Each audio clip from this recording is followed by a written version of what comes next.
Hi, everybody. Paul here from Flying Colors Painting. Here's another episode of In the Trenches.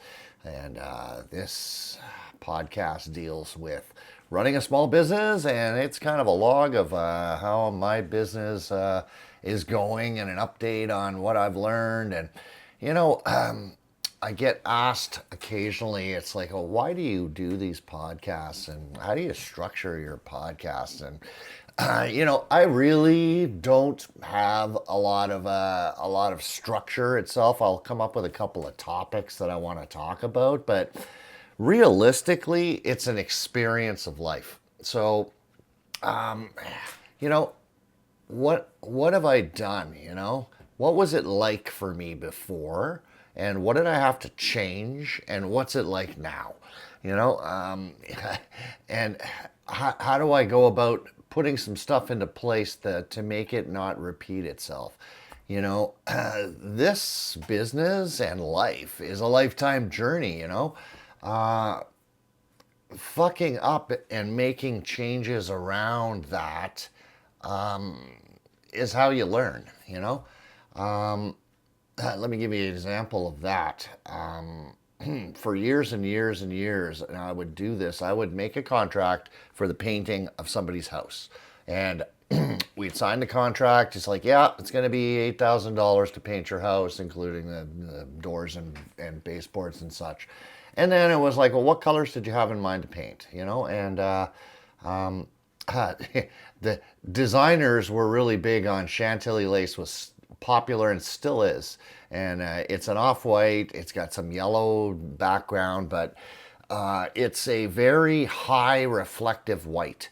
And that color in particular, and there are a couple other ones from Sherwin, with the high, like it's in the 90s. I'm looking here.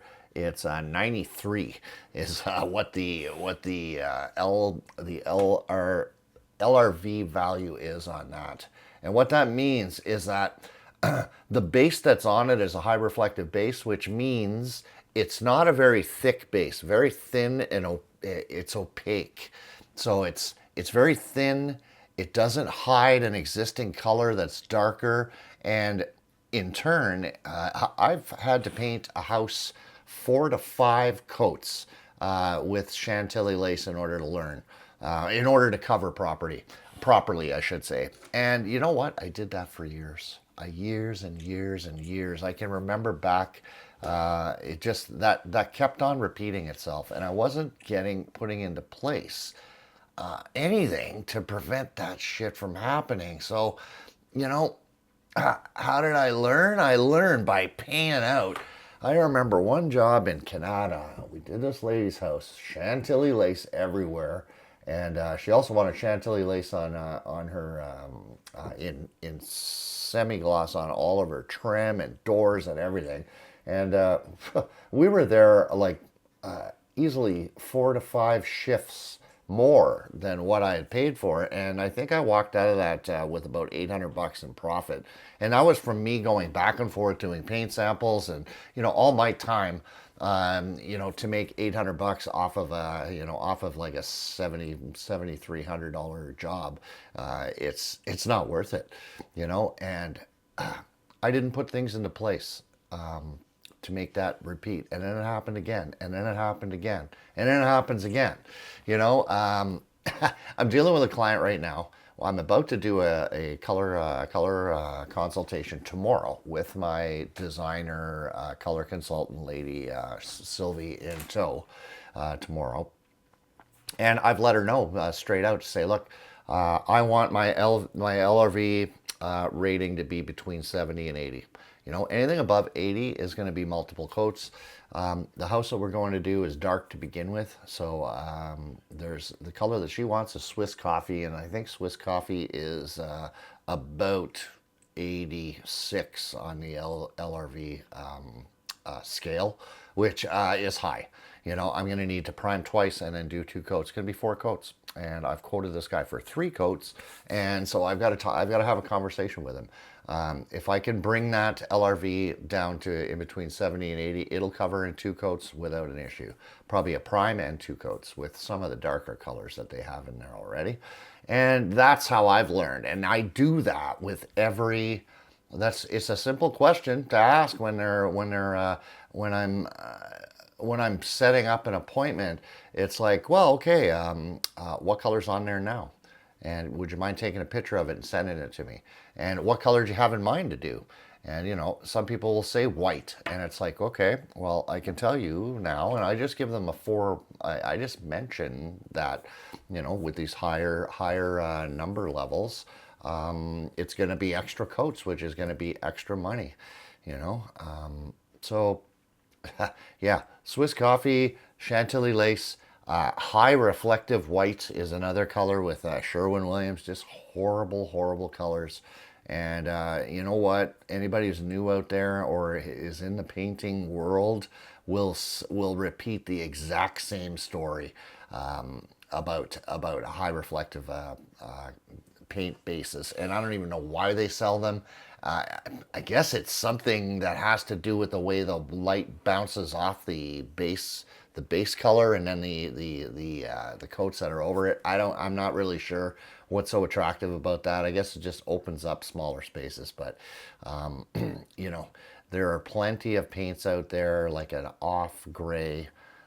Like very, very mild off gray that's, in the 60s with an LRV, which is perfect because it's two coats, no problem.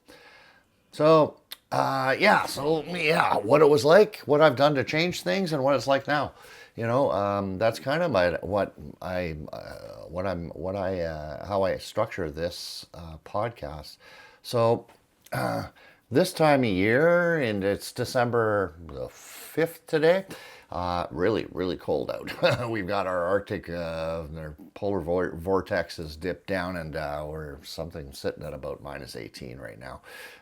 For the beginning of December, it's an early season for winter for sure.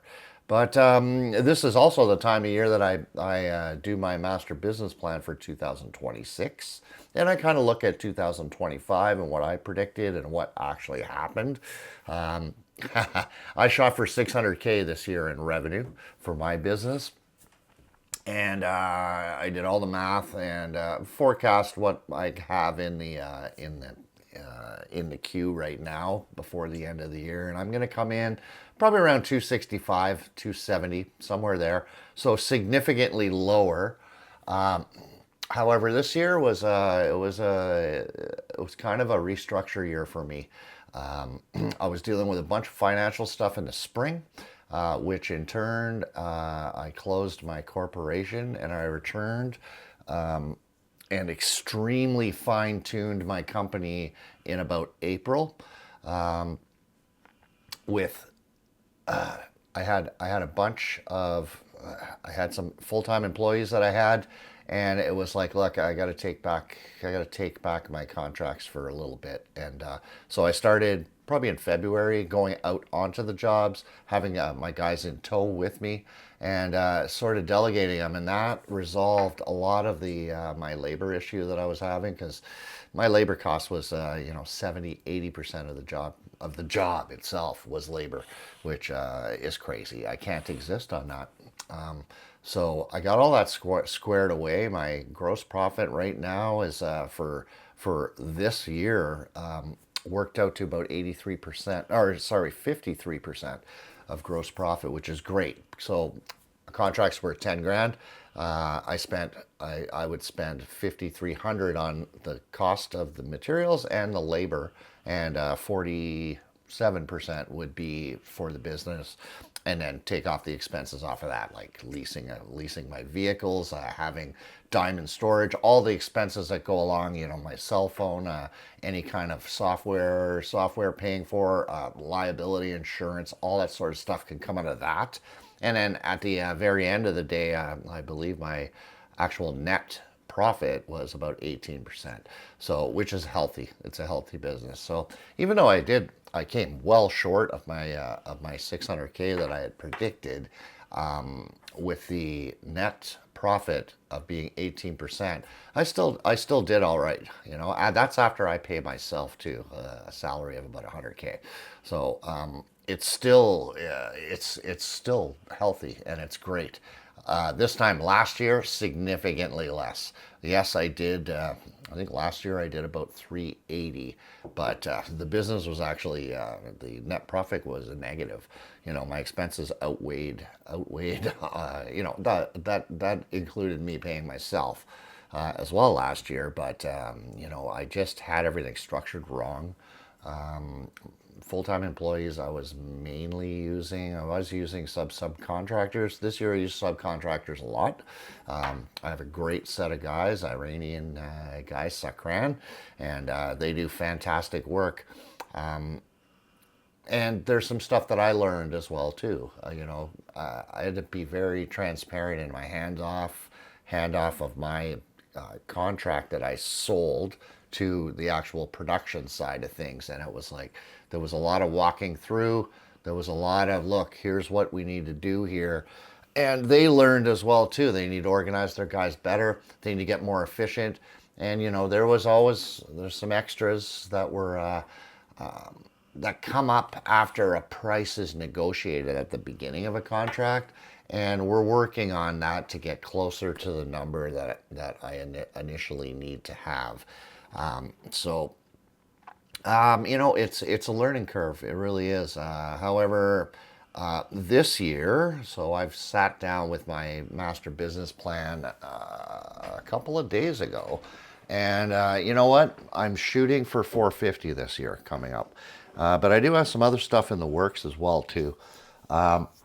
This year as well too, another reason for that is normally in spring it booms. It's like there's a ton of exterior work. There's lots of people wanting to paint their place as soon as the snow thaws. But this year with the introduction of tariffs and there was an unsurety in the air. I did a lot of real estate stuff, but I noticed a significant less ringing of the phone and people reaching out until about July. July is when my actual May and April kicked in. May and April are normally so busy. I'm doing 3 or 4 quotes a day every day, and landing 60% of them. But this year, May was dead. June was dead.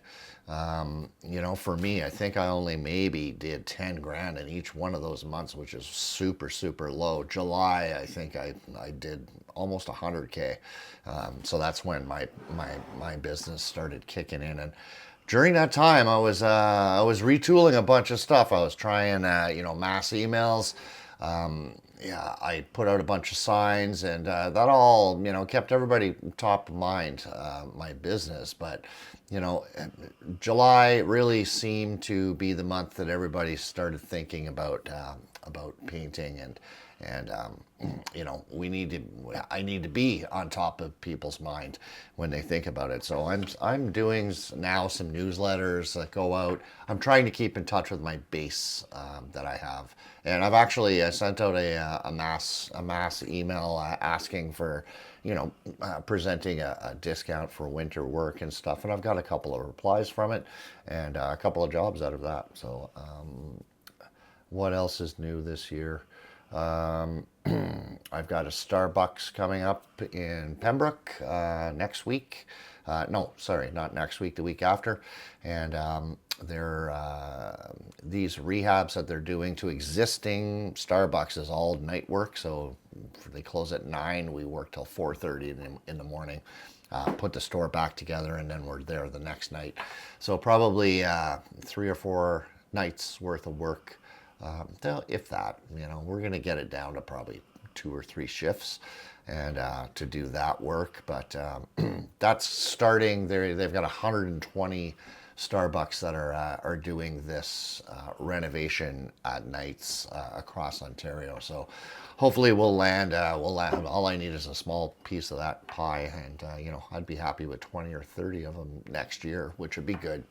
This year I didn't do a lot of Starbucks. They just They closed a bunch of places. They put a hold on any of the renovations and upgrades that they were doing, and I think they were sorting out all of their corporate stuff as well too, because I know they laid off a whole whack of people, and I think they closed something like 10 or 15% of the outlets as well. So everything ground to a halt on that side of my commercial side of my business, and that accounted for probably 100K last year.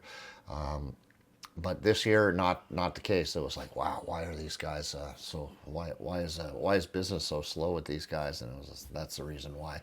So you know what? It's a sign of the times, and it is what it is. So I'm glad to hear that we're back in the Starbucks game. I enjoy doing that kind of work, and yeah, it's in and out kind of work. It's good.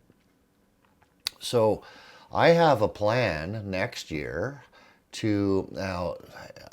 I shot for 450 next year, which is an achievable goal, which I think we're going to make next year. I've got a bunch of other stuff sort of lined up. Like I said, back into commercial. I'm going to be reaching out to a bunch more property managers and such as well too.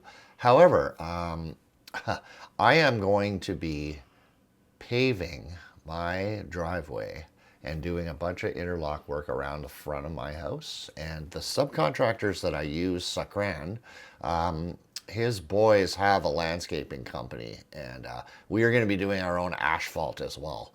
So the asphalt side of things, looking into it, the profit margins are really, really good on that. The profit margins are quite good. They're like 80% for profit. So I'm going to be exploring and filming my driveway, which will probably be the middle of April, towards the end of April. Probably 3 days to get everything organized and ready. Interlock probably another 2 or 3 days after that, or before that, I should say. And I'm doing some retaining walls and gardens and stuff like that. I mapped out what that would cost me, which is about 35K, and all told with materials and everything, it's going to be about 9 grand for me to do it. So fantastic profit margin there. So and that includes all the labor and everything to do it. So we are going to be experimenting with. I think I want to launch one of that business. I want to launch or really focus some attention on doing paving, and I want to get good at it, and it really isn't that difficult. A lot of the machines do all the work, and there's a ton of videos on how to do it, and I'm pretty good with interlock. I've done interlock many, many, many times, and it's very similar. It's just a different product you're putting on top. So, I'm going to experiment on mine, see how well it goes, and then tentatively launch a paving company for residential painting. Residential paving, I should say, and as well retaining walls and interlock. I'll get Sacran's team to run all that. So again, I'm a contract broker. That's what I do. It doesn't matter what the contract is. I need to manage it. I can sell anything, and I'm really good at communicating with my clients. So it's what you pick the trade. I can organize it. So I'm going to venture into that. I'm going to venture into the landscaping scene. I was always warned by all the coaching that I've taken. It's like, don't get attracted to shiny objects. And I agree. I don't want to dump all my money into fucking Bitcoin or crypto or any of that shit that I don't know about. However, I've got a background in construction, and you know what? What I wouldn't do is dive into something like fine carpentry, putting kitchens together, for example. I'm not equipped, and I'm just not that guy. I'm not that super, if you're doing crown molding on the top of somebody's cabinets, if those corners are not perfectly perfect, it's going to look like shit, because that on natural wood, you've got one shot to do it. And there's no use some caulking and paint it. Fuck it. You can't do that with that stuff. So that's the kind of shiny object stuff I'm not looking into doing. However, I'm good at landscaping. I'm good at all of that. Plus, I have my team has got a background in that as well. And what I can do as a project manager is oversee that everything's done correctly. You know, oh, you need to be a little bit deeper on your base here. Let's dig out a little bit more. And that's the kind of stuff that I can control. And, not control, just manage the guys to do that. And, hey, if it takes off, we'll hire some guys to do, because really it's mostly labor. There's some shovel work, but again, the machines are going to be doing most of the work. We rent machines, and it's fantastic. If this does take off, we'll start buying some stuff. But I mean, rollers and asphalt delivery and compactors, all that sort of stuff can all be rented for now. And hey, if it does work, maybe we'll get a dump trailer. Maybe we'll get a steamroller. I'll start looking around for used equipment and stuff like that. It's exciting that if this does take off, we can just slowly start accumulating the equipment to do this with. And again, I'm not going to be putting anything brand new on a lease, because that's the hugest mistake I could ever make. Anybody could make in business is, yes, I want to start this paving company, but I need a $90,000 fucking Kubota. I need a steamroller that's 120 grand. I need one of those paving machines, the paver machines themselves. You can spend 200K on something like that relatively really fast and really easy. And there you are. You're in debt for 300, 400K, making payments every single month. Now all your profit is all going towards that, paying off equipment or the interest on the lease of the equipment. And I can see how you could get really tied up in that. And I mean, hey, it's if it does pick up and word gets out and people are starting to come to me, then I'll look at maybe going that route in for a couple of areas. But you know what? Even with renting, like I said, we're renting equipment. We are all the materials and the labor come up to 9 grand, and I was quoted 35 grand to do this work. So I mean, you do the math. It's 25%, including labor, of which is a great profit margin of 75%. That's fucking awesome, and I'm okay with that. I'm fine with that, man. We'll just rent shit. That's it. So, with this, I have over 1,000 clients that I've dealt with in the past, and my database has about 600 or so. So I could just do a blast that, we're taking on landscaping projects. Like, just that alone would make us super busy, So I would probably put a website together on that too. Tentative SEO maybe around that business. Also, maybe do some Google AdWords, that kind of thing. And maybe some flyers in some neighborhoods. And, we'll see what works. And but I can see that side of my business kicking up. And, that 450 that I predicted for next year, it doesn't include any of that stuff. So, if I can do 450 on the painting side, the painting stuff's not going to stop. It's it's progressing every year. I should be doing a little bit better. This, like I said, this year very very fine tuning. I got rid of a bunch of staff. I took on a couple of employee guys that I'm working closely with, and they make their own. They're their own subcontractor as well. So I mean, manpower I've got. And it's not expensive manpower either, like super expensive. It's a percentage of the job. So yeah, what else? I've gotten back in with Jiffy, which is a Jiffy maintenance. So they're advertising big on CFRA right now, and there's a couple of they advertise on the radio quite frequently. And I was with them 5 years ago in 2021, and they provided me with a lot of work. They charge it's about 10% of the contract, so as a marketing tool, that's what they charge.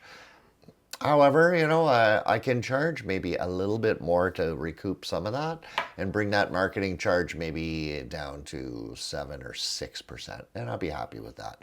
You know, they are a great company for somebody calling in, and I wouldn't think there'd be large painting contracts associated with handyman service.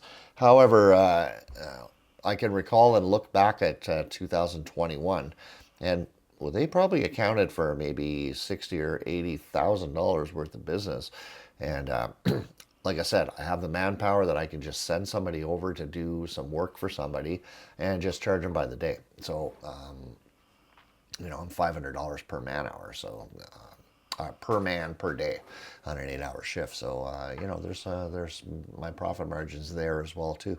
So that's and I cut back on Homestars this year as well. However, I've gotten some good leads from there, and I'm just gonna play the marketing game as I need it. I don't want to commit to one source of it. Signs really seem to have worked. What did I do this recently? I put some signs out in at the beginning of October, probably about 80 signs. And what I did this time was where I was in the neighborhoods, I did Riverside South, I did a little bit of Barrhaven, and I did some in Canada. And what I did in Riverside South, for example, I expanded the map of where I was. When I put a sign down, I took a screenshot of the map, and then I used my stylus and did a red dot to where all of them were. So now I've incorporated all of those screenshots into a larger map of Ottawa, and now I can see where I've put my old signs, and I mapped it out so that in a neighborhood there's feeder streets. So let's say, I want to say off the top of my head, let's say Craig Henry, for example.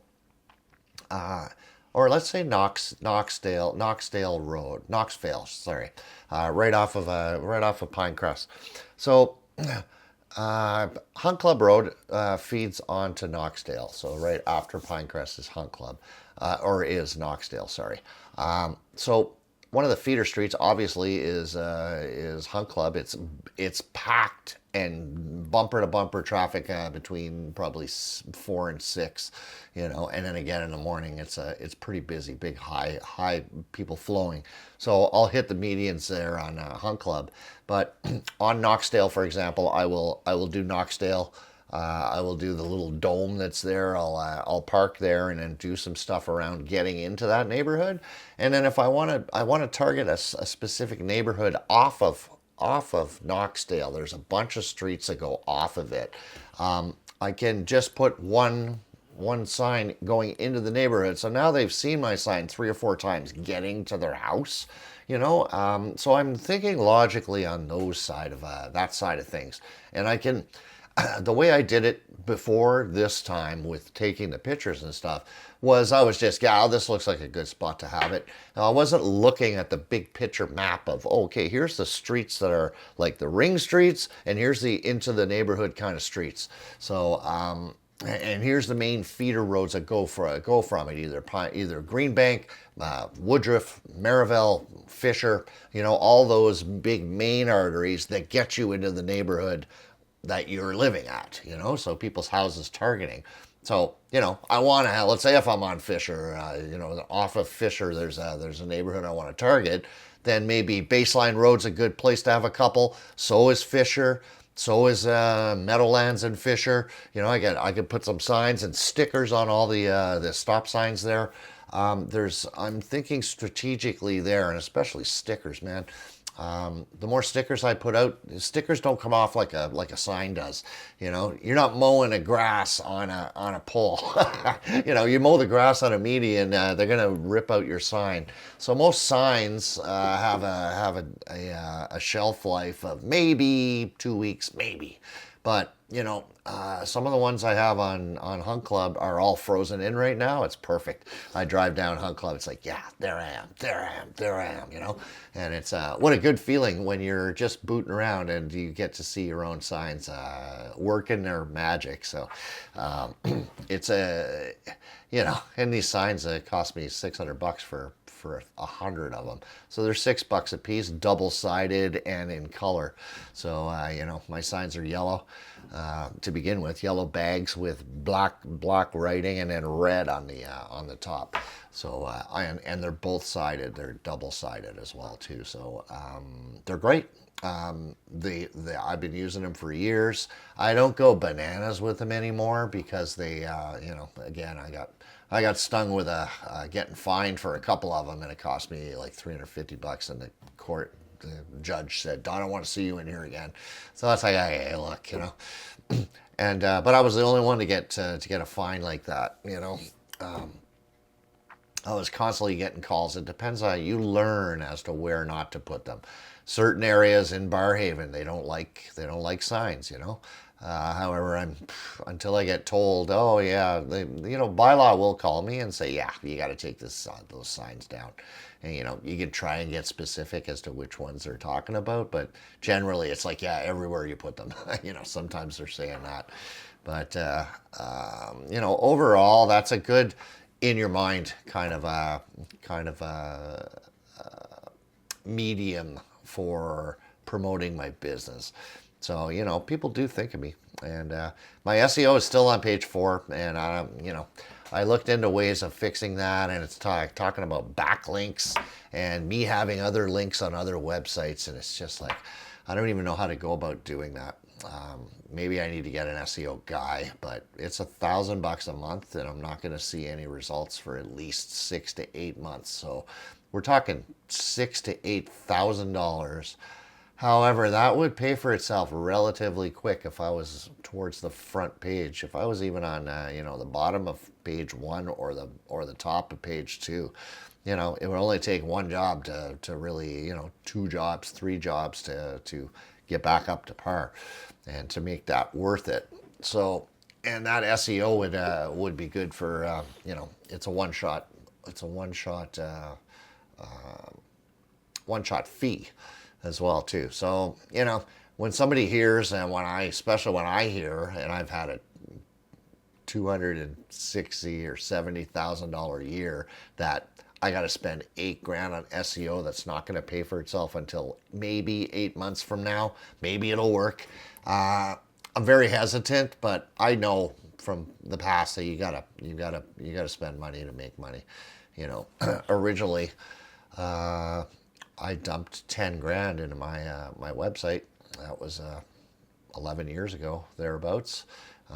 And then I dumped 5 grand about 2 years before that into my website as well. The 11 grand was to revamp, and it actually looked good. And then I just revamped it again about 2 years ago, and I think it cost me $1,500. It's not that much now. And my SEO guy, or I should say, my website guy has an SEO division, and but he updates my website all the time. I put these podcasts on there. I put all my jobs that I do. I walk through before and afters, and all my Facebook posts are all on that on my website as well too, for Flying Colors. So there's lots of stuff on there, and you know, I like to put FAQ, you know, frequently asked questions, videos. I think I got about 20 on there now. I'm gonna probably do some more. And I put a meet the owner, and I did a little video thing on what I'm like. And actually, that's something new that I did. I filmed a 2.5 minute thing. Hey, how are you? My name's Paul. I'm an alcoholic. I am, but hi, I'm Paul. I'm the owner of Flying Colors Painting, and I want to introduce you my company. I did one of those, and then I added that video to all of my quotes on the presentation cover page, and I'm getting my closing rate has gone right up since I did that, because it's personal. It's, I go into, I don't say, here's what we do. I don't do that. Because everybody says that. Oh, we clean the floor and we make sure everything's covered up, and I just go into explaining on the more on the more on the here's what I do for my clients. Here's the communication that I give. Here's the support that I give, and I go into how I am a contract broker. I'm transparent about all the stuff I do. I don't overcharge. I don't add on or pad the bill. I address all our issues. I get people into their house, into their bedrooms back first. All that kind of like talking stuff. It's not like, oh, we're so good and we cut lines. That's all. That's what we do. We do that already, and our work speaks for itself. Just look at any of our reviews. That all speaks for itself, and I have a past, a good reputation, which I've worked hard for. But I more or less explain, okay, here's what I'm gonna give you notification of them coming along. Just this integrity stuff of I'm solid. We are gonna be there when we say we're gonna be there. That's what people want to hear, man. That's what I want to hear. If I'm a contractor, if I'm on the receiving end of getting a contract done for me, I want to know that the fucking guy's gonna be there at 9. And if he isn't gonna be there, he's gonna let me know. And I want to know that, yeah, you're not doing 10 jobs at once and you're fitting me in. I want you to start with a crew and finish with the same crew. That's what I want to hear. And that's what that's exactly how I think is how would I like this job to go? How would my mother like a job to go?